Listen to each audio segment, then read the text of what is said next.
I said, aside from the curiosity that Kobe had, that I always admired, and he gave great thought to your questions. And, you know, he wanted to be, he was competitive even in an interview. He wanted to be great, but he wanted you to be great to bring that out in him. And I always appreciated that. But the one thing he did, he never shied away from the Michael Jordan comparison. He went after it. He said, hey, nobody's giving me the baton. I want the baton. And we realized he wasn't ready for it. And then when he was, Kobe had already taken it. And then he was trying to fine-tune his game to say, I can be better than this guy. And remember Tracy McGrady and Grant Hill and some of these other guys, they were like, no, Vince Carter, no, we don't want that comparison. Kobe's like, yes. What a compliment. And I viewed it as gutsy. It's like, you bring it on, and then we're going to watch you so closely every single night and every big moment when you play for a championship. Well, Dan, I think I mentioned this yesterday. I never talked about it publicly because he didn't want me to.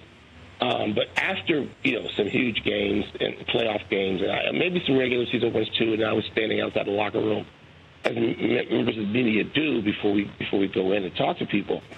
Kobe, if he was walking in, this happened more than a dozen times in his career. He would bump me, elbow me, and say into my ear, so only I could hear it. He would say something like, "How would your boy have done tonight? Would he have been any better than that?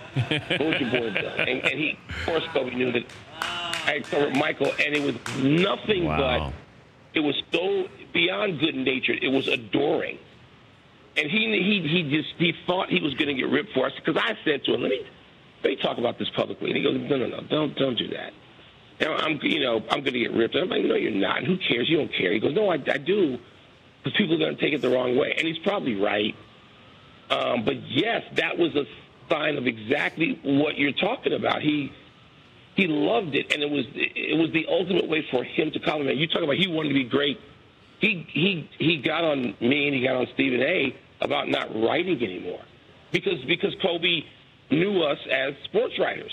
I mean, before either one of us was on television, we already knew him. He knew us, and he jacked me up about not writing anymore, because there was some issue or thing. And he said, once upon a time when you weren't a TV star, you'd have written a column. And I'm like, where is this going? He goes, no, I got to get on you. You long to do this thing. You studied to do this thing, and now you don't do it. What's the deal with that? And, what you're describing to me as much as anything, he challenged you, sort of to be great at what you did. Yeah.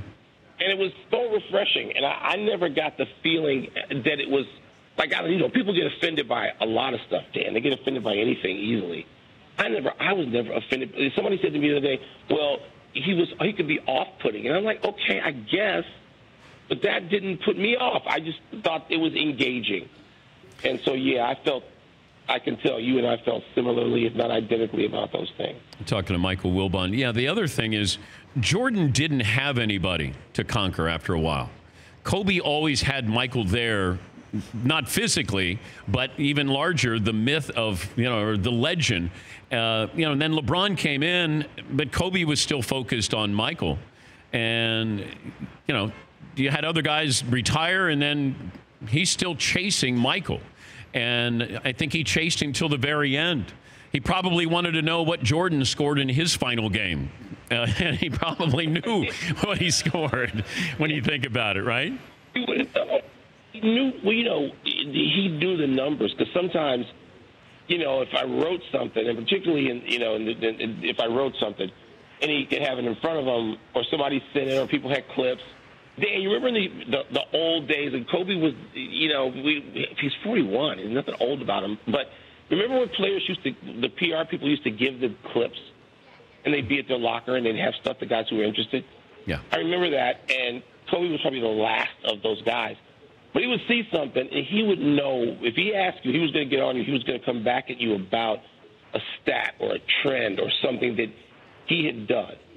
He would say, do you know how many shots so-and-so took last year, average per game? And, probably the first couple of times I made the mistake of thinking that he was going to be in the ballpark. He wasn't in the ballpark. He knew exactly. He knew exactly what the number was. He looked it up, before he engaged in that conversation. And, the Jordans, he never shied away from it. He loved it. And you know what else? Here's the thing. Michael loved it. I never get the feeling that I know that Michael is tired of, annoyed with the LeBron GOAT questions, issues, because we've talked about it a little bit publicly, more privately. I never got the feeling, and maybe just everybody was younger and it was more tolerated. And Michael, he loved him. He adored Kobe right back. He wasn't put off by any of that. And so, it's just everything about the way people engaged with him right through this was different than we engaged to me. Maybe you can come up with somebody else, with anybody else in sort of sports public life. And then, there was a period where not all of it was good. But the way people engaged with him was different. I think Michael saw himself, and how could you not like seeing yourself in somebody else?